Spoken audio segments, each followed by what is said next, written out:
You know, there's something special about the Source engine that really lends itself to horror games, especially if they're going for an old school vibe. And with that, welcome to Amygdala Prelude, a Lovecraftian indie horror game. FYI, in this video I am merely the speaker. For reasons of impartiality, this video was written and edited by my friend Lone, because I, I'm friends with the head of the development of this game, and I just want to avoid simping for it. Because, come on, it's a single player on Source. I just have to love that.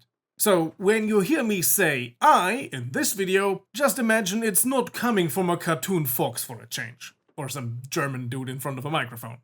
And I have to give you a little warning right away. If you suffer from severe arachnophobia, you should perhaps not watch this video or play the game. Because there are certainly large spiders. Although, for the developers, they are probably just normal spiders? You'll find out later. And now for the demo of Amygdala Prelude. The game is based on a modified branch of the Source engine, a fork of what powered Half-Life 2. Amygdala is being developed by a small team, round about 4 people, so don't expect a modern graphics miracle here. They're going for the old school aesthetics. Something that has become known as a half-like, sort of the next step in the retro evolution after boomer shooters. Even though you can see that the game's engine isn't the newest, I have to say that the developers still did a decent job hitting the sweet spot for the look of early Source engine games. There are a lot of nice reflections, the rain looks good, the light and shadows are quite well done for the engine. Only in some places I got Half-Life 1 vibes. Like this towel rack and these curtains. But all in all, I would give this a solid 5 out of 10 measured against modern games. I think the graphics are more than adequate. The sound is quite okay. Again, it's not a modern masterpiece, and that's perfectly fine. They certainly do know how to surprise. The sound has a lot of nice little details. The rain sounds different outside and inside the house. You can even hear a rustling noise when you walk through the curtains. It's all very atmospheric.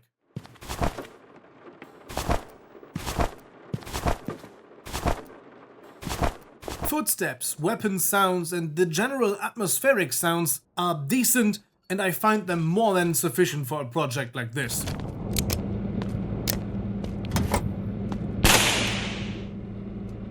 Just the same as the graphics. Something I have to praise is the music. It immediately sets the tone of the environment.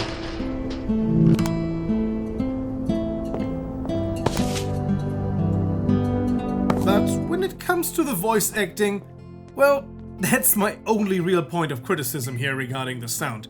It is okay, it's serviceable. You're the one that they've been looking for. I can't believe you made it. It's good to see her. But you can easily fix that for the full version of the game. And even if not, it's still okay, it's not horrible. But let us move on to the actual core of the game, the USP, the unique selling point, not the pistol. They don't have that one. I have a serious suspicion that the game took some serious inspiration from the original Resident Evil installments. Especially with the doors. The screen goes black for a moment, you hear a door opening, and then you are in the next room. On some of the doors, I would really like to see a Resident Evil-like animation, just not on the small ones, disregard those. Most of the corridors are not very wide, it feels like just about 2 people could pass each other. Wouldn't it be terrible if you would be hunted by a monster in such a place? The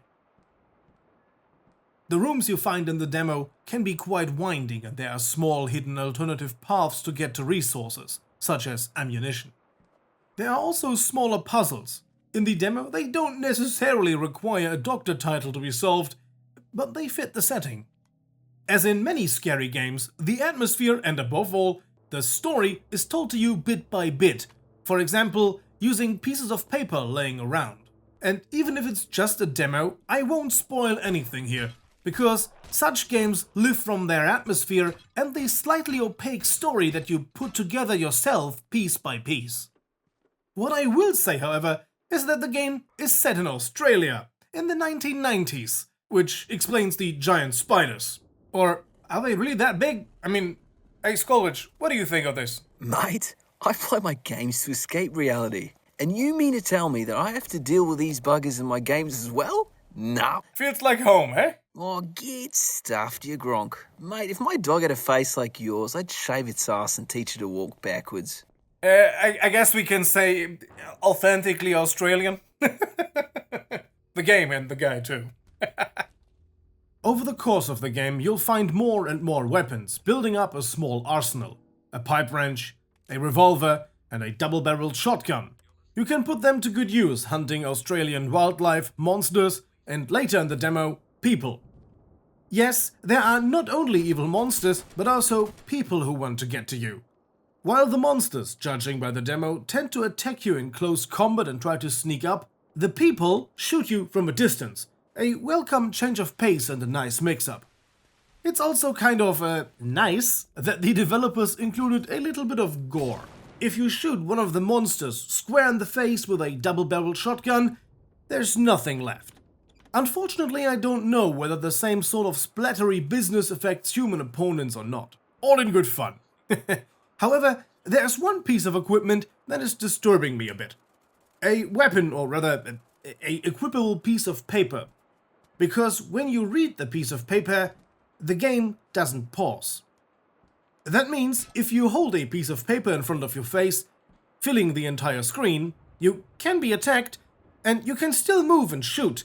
But as you are virtually blind, this doesn't really help. This may be a conscious gameplay decision, but still, okay. At least I would really like the mouse to be turned off while reading. It's a bit odd that you can still shoot and stuff. Also, I find it strange that none of the weapons apart from the double-barreled shotgun have a secondary fire mode. When you right-click, the shotgun fires both barrels at the same time, of course.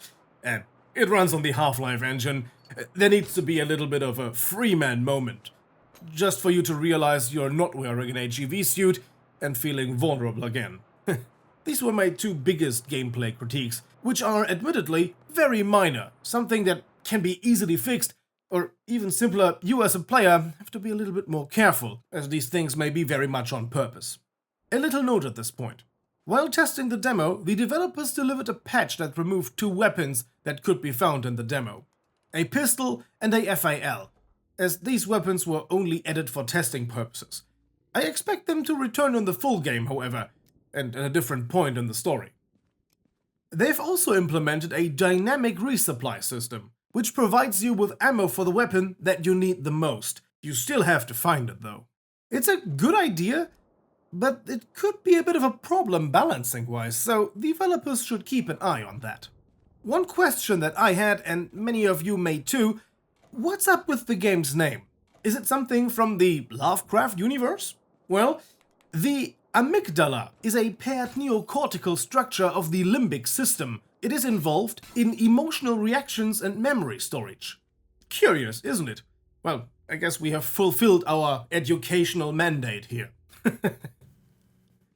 In conclusion, Amygdala Prelude seems to be a fun old-school horror FPS game. If you like old-school games like this and don't expect graphics and sounds like the Resident Evil 4 remake, you should definitely keep an eye on this game, or at least play the demo on Steam. The links are of course found in the video description. So, I hope you found this interesting, and if you did, you know what I would like you to do. Give this video a like, subscribe for future content, and if you absolutely love what we do here, why not consider supporting us on Patreon, as our supporters there got to see this video well before anyone else. Our wonderful supporters are Lone Wolf, Zed Gladys, Wrapped in Glass, Cookie, Revolve556, Tome, Rainbow Flash, Grizzly Bear, Strange Module, Cop Fighter, Inter, CJ Surrit, Sir K, Ramgilama, Whiskey, Christoph, MTD, Hub, Leggy Boy, Daniel, Fralem, CronyXS, Deovio, iMantrix, Armon, Loco, Frog on Unicycle Vape, Sidonai, Bobcat Racer, Golden Fox, and welcoming Mama Ghosty, Yellow Jello, and Dueg. Editor here. ESCalation forgot to mention Pocket. So thank you, Pocket, for being a patron.